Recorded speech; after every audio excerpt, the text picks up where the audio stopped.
Hello, my sexy munchkins. How's everyone doing? Hope you're all good.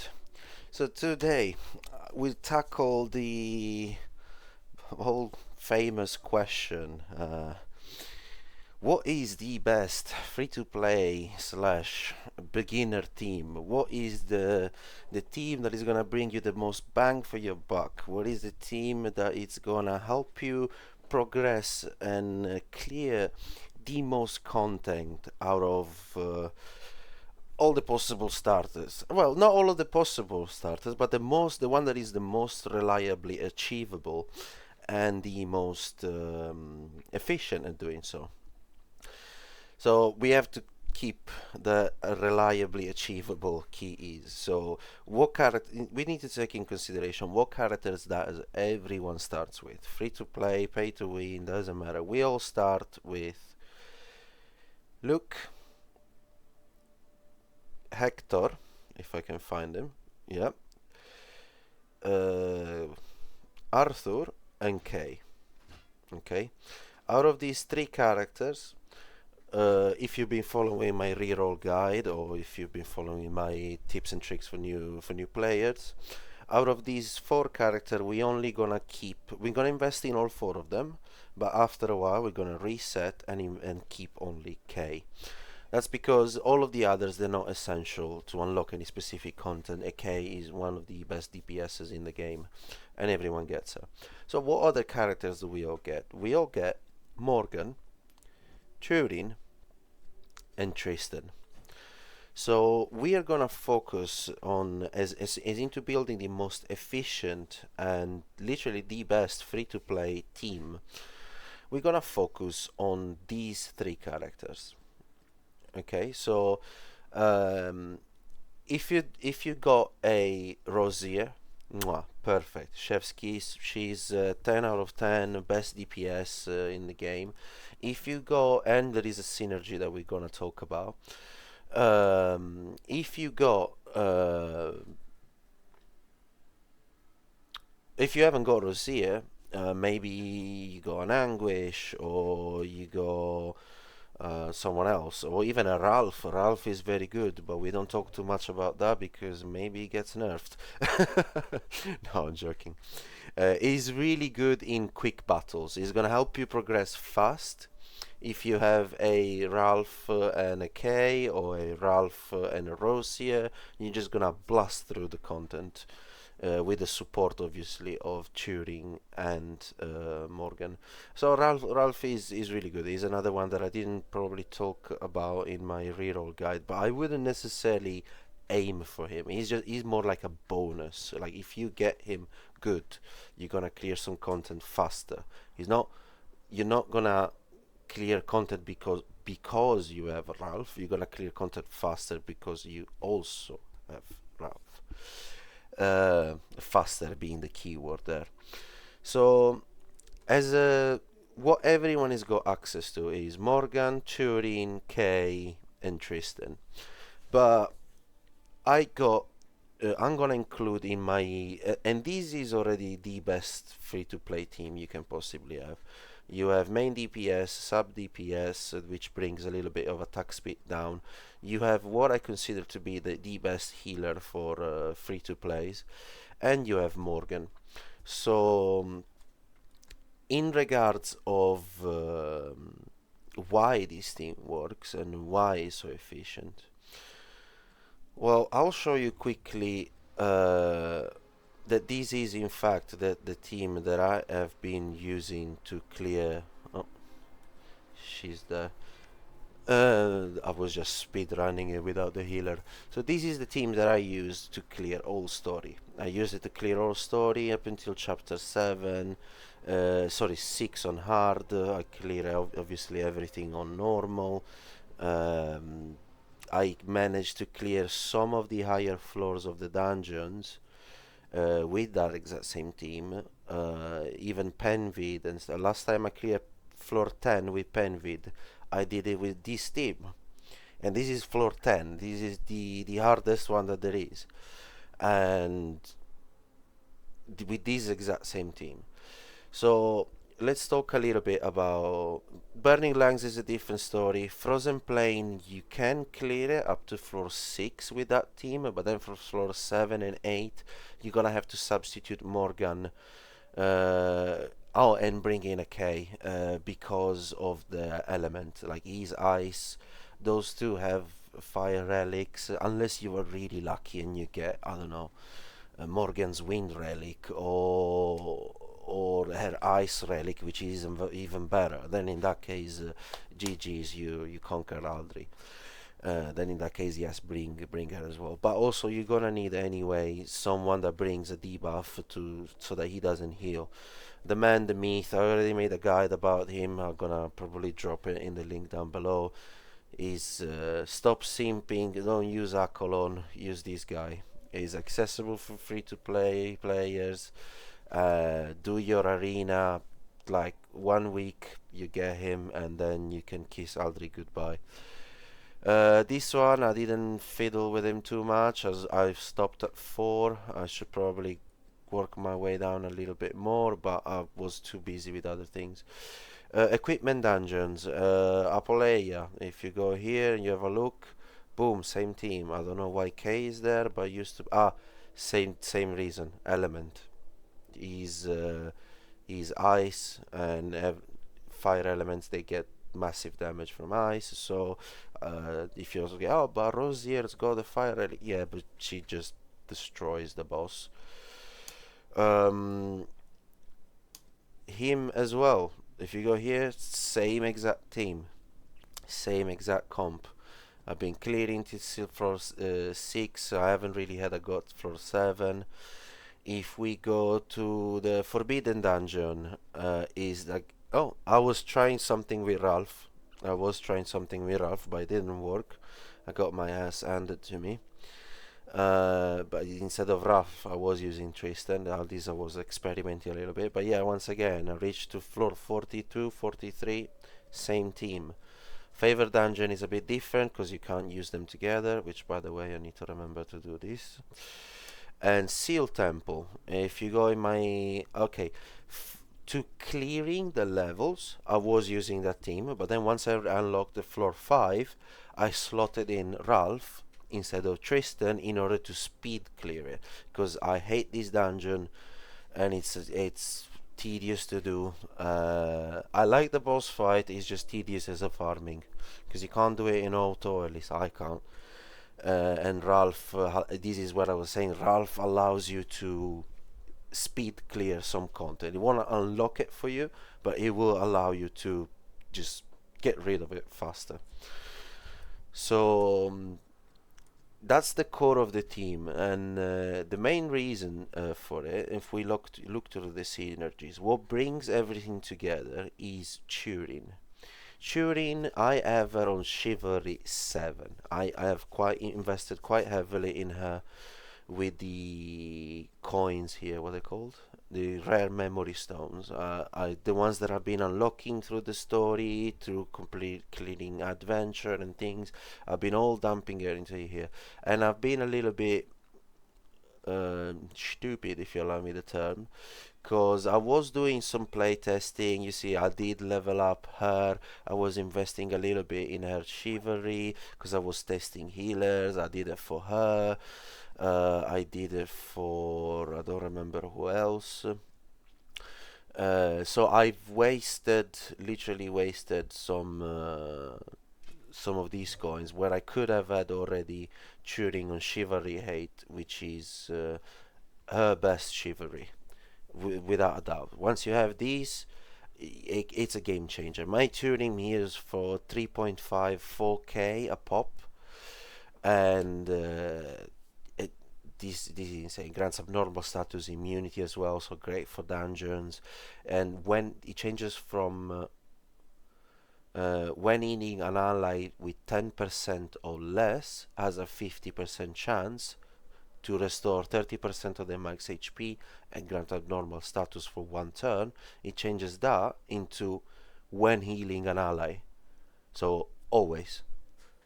And this is gonna be amazing. I don't have it yet, but I'm working my way there. it's on top of my priority list in terms of chivalry. If we look at everyone else, my K is at 0. You see, if I didn't invest so much in those other characters that I don't use, then I would have probably got a couple of chivalries here, because that's quite good. I got really unlucky, or lucky, with the summons, if you want, and I got Tristan, another copy of Tristan, so he's chivalry 1. And the same thing goes for Morgan, but that happened way later. Uh, and yeah, I'm quite happy that I got her, because I want to bring her to chivalry 3 once I get more of these coins over here. But yeah, everyone else, she's on chivalry 1, which you kind of need to unlock. It helps a lot. But now we're gonna go into the stats and what I use. And my equipment, mind you, is a bit rubbish. I'm gonna show you here the stats for Rosier. What I have is attack and crit chance. Okay, there is variations of these. If you're using her in the Gorgos, in the fire dungeon, you probably want to have vigor life or vigor defense, because it doesn't matter the damage she does, is the DOTs that matter, or vigor accuracy. Anyway, so yeah, this is the gear. So what I've got on is an attack speed ring, a crit rate earring, and an attack percentage necklace. What my advice would be for Rosier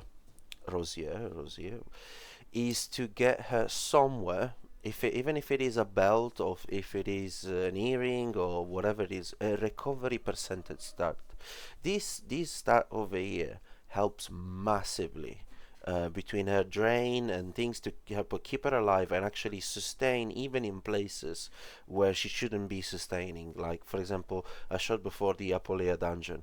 The reason why my Rosier survives is because of this belt, is because of this recovery percentage stat, on top of Turing being an amazing healer. Here I've got just a random orb. As I said, my favorite dungeon is really bad. I still need to... I've cleared all of that content, and my best character is not even Awakened 6-star. I mean, yeah, both her and the relic.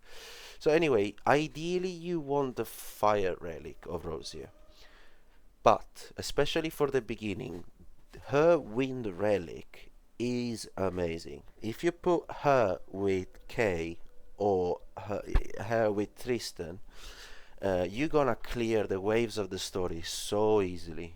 Like, she's got an AoE, K's got an AoE, you're just gonna pop a couple of buffs here and there, or then skill 3 with her, skill 2 with K, and then skill 3 with K, and GG, you clear the wave, you move to the next chapter. So her wind relic, everyone, of course, yes, the fire relic is the best, is what you ultimately want, and is what you're gonna keep an eye in the shard shop to get, which, by the way, I didn't even look what I have in here.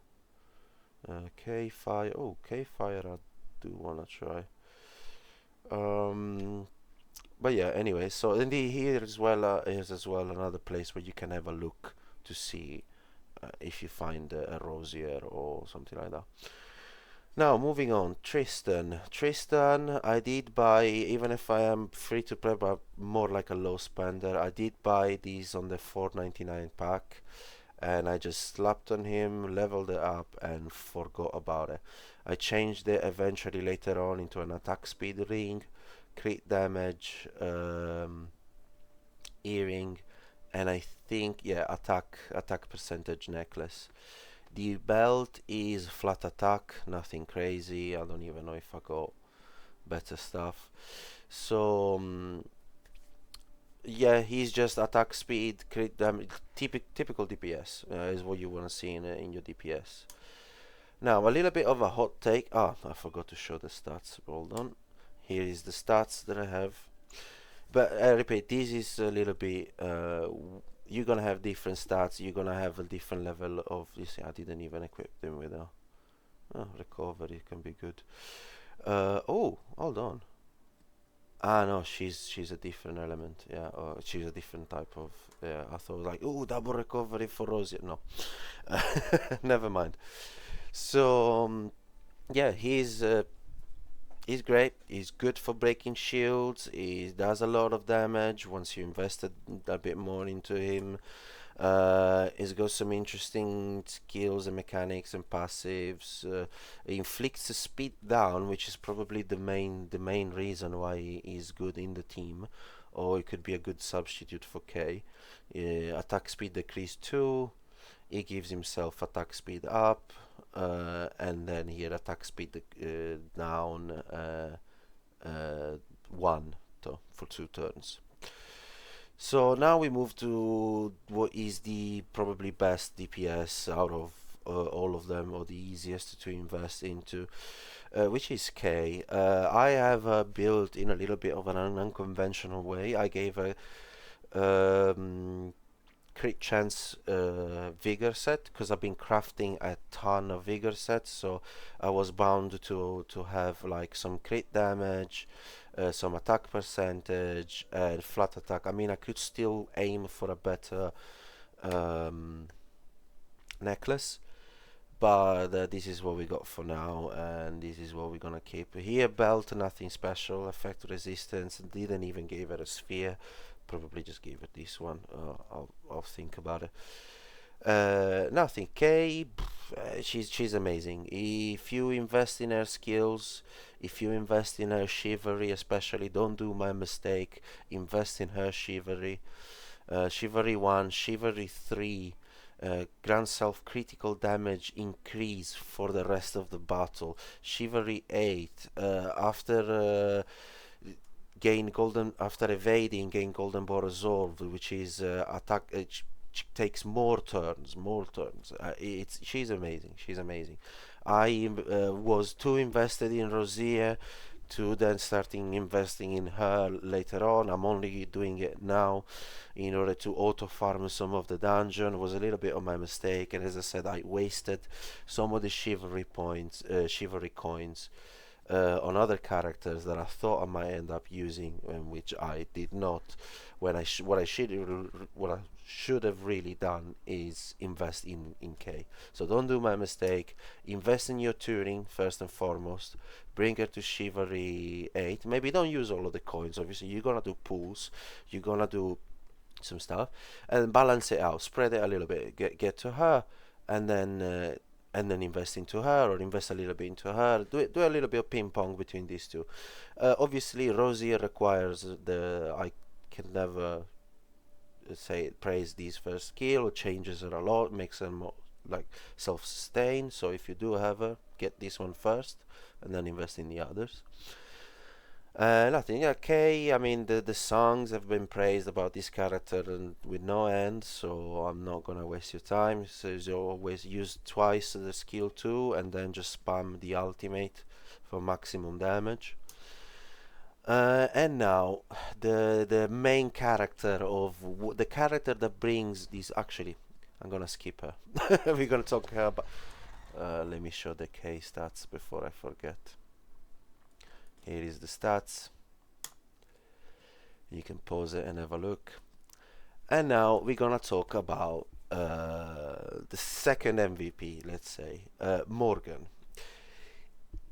Best character the any game, like normally when you get free legendary or stuff like that in a game, they'll give you something that is, yeah, it's okay, it's good. Morgan is, mwah, she's not only she's amazing, she looks amazing, she's the best debuffer in the game currently. And that's with her base relic, with her fire relic. So sadly, until you unlock her chivalry 3, you are kinda one trick pony. So especially against bosses, you want to use her first skill, because this one, like with a chance to sleep, not because you want to try and put people to sleep, but because you want to proc this when no, no, This one, Squall of Thorns. You want to try and proc this when using skill 1. Inflicts defense decrease 2 and damage taken increase 3, which is huge. So I don't have a properly speed tuned. She should go before your DPS, but because of reasons and Tristan inflicting the attack speed down and Turing giving the attack speed up, I kinda can mitigate this without having to speed tune her properly. So that's why part of the reason why this team all comes together quite nicely. It allows you to have a little bit of an unconventional approach. So as far as for equipment, defense set with vigor. As I said, vigor you're gonna craft a ton. I was lucky to have effect accuracy, HP, and HP. Ideally, you want attack speed here. I don't even know if I have something like that, and an effect accuracy belt, which I was really lucky to get. In terms of yeah, so she's got a push, so even to manipulate the turn, if you see that you could probably squeeze in one more attack if you have landed a defense down or things like that. If your Morrigan is more speed, yeah, you can try and push. This one inflicts recovery disruption, which is really good for the early stages of the bear when you can still use her, or even better if you get her wind relic or ice relic, then GG. You got it. In terms of investment, as you can see, I didn't even invest too much. There's only 3-star level 30 relic with 2 stars, and she's doing not even level 60. Like, and she's amazing. She's been carrying and allowing me to push through content. It's insane. And then it's got her passive. Gain effect accuracy 3 when the weather is no longer night. Attack speed increase 3 when the weather is no longer night. But we're gonna talk about now this weather thing because wait. Let me show the stats here. There you go. Now we're gonna talk about the MVP of this team, the person that puts everything together into one tight little neat package, and that is Turing. Turing is a beast of a healer. So I have with just a vigor set. Ideally, you want vigor and life or vigor and defense. I'm gonna show quickly the stats and then talk about her. So you want HP all everywhere across the board, HP percentage, and a recovery stat somewhere. Maybe more than one if you have. I haven't really tested with more than one recovery stat, but for now this has been working wonders for me. Her relic, she comes with the wind relic, which is what I think is the. If you can stop trying to showcase the relic, which is what I think is the best relic that she has at her disposition. So with her skill 1, just damages one enemy and then heals the ally with the lowest HP. Standard practice for healer. Her skill 2, so she grants all allies effect accuracy increase 2 for 2 turns and defense increase 2 for 2 turns. And if the weather is night, grants recovery over time. We're gonna get into that weather thing in a second. So she has with the skill 2, effect accuracy increase, defense increase, and recovery over time. Amazing. With a skill 3, she grants all allies effect resistance increase 2 for 2 turns, and all allies attack speed 1 for 2 turns. Okay, so she's allowing certain less speed-tuned composition to work, and AoE heals 9.7 of Turing's max HP plus 30. 9.7 is a little bit less than other characters like... Where is she? Well, obviously, aside from Gillian, I do have a Gillian, but I have not invested at all in her. Let's not talk about that, as I only found her recently, really. So if we take in comparison, for example, with her AoE 7.9 plus 30, which is similar, I guess, she heals, for example, 11%. So it's not even that much of a difference, 7.9. But they are just providing heals. They are just providing heals when. Yeah, thank you for the shot. They are just providing 9.7. See, it's not even that much. At base, obviously, the more you invest in a relic skill, the more this is gonna increase. You're gonna have a 6%, and number of attack speed increases in turns +1.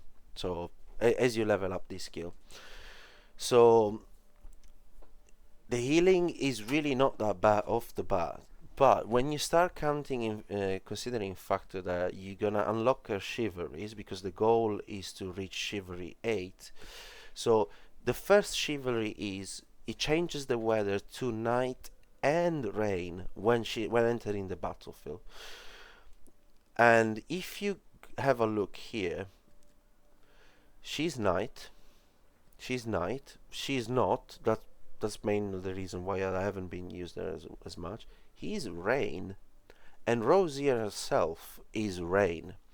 So if you pay attention here, I don't know exactly what the rain does, because I've been trying to look, but I couldn't find anything. But from my personal testing, the rain increased the crit rate and crit damage of the rain character, or at least that's what I've been noting. My Rose here, she's on 57% crit rate, and I noticed that when is rain, she crits a lot more often, and the same thing can be said for Tristan. My Tristan crit rate is bad, but when it's raining, he crits a lot more often.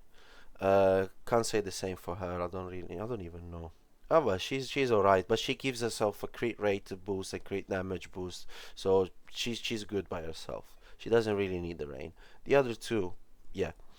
So there is already this synergy, this concoction, this soup that is this team is coming all together, and it works because of this key ingredient, which is Turin. As you progress further down in the chivalry, you're gonna unlock recovery plus 10%, always good to have. When an ally is inflicted with a debuff, grants recovery over time to an ally for 2 turns. Amazing, beautiful. Then you got HP percentage, which is going to increase your heals. HP percentage again, which is going to increase your heals. Another HP percentage, so it's 3 in a row.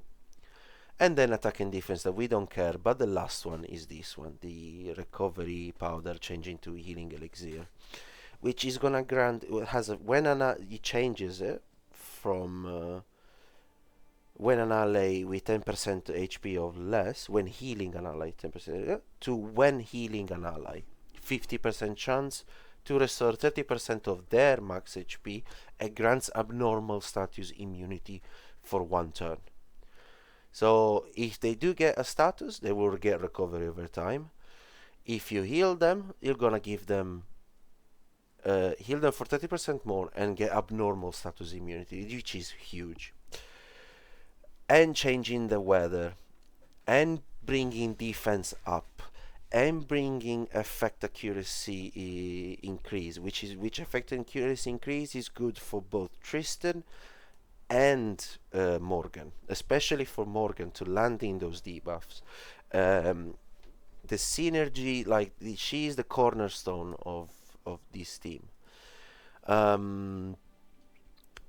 So yeah, this is gonna be what I believe to be the most accessible and best free-to-play team, or the one that is gonna give you the most bang for your buck, the one that is gonna help you progress the fastest through the story and the chapters and the dungeons, with minimal investment. So not minimal. You're gonna have to invest in them, but it's accessible to everyone, and it's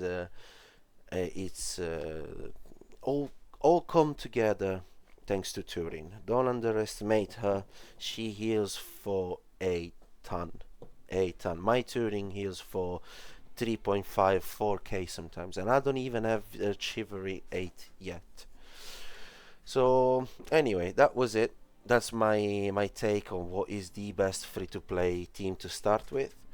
Thank you very much for watching. If you want to help support the channel to grow, just drop a like, hit the subscribe, and I'm gonna leave a couple of links for the other guys, for the rerolled guide and account progression guide down below. If you want to help, go and watch those as well. Thank you very much, and take care, and I'll see you in the next one. Bye.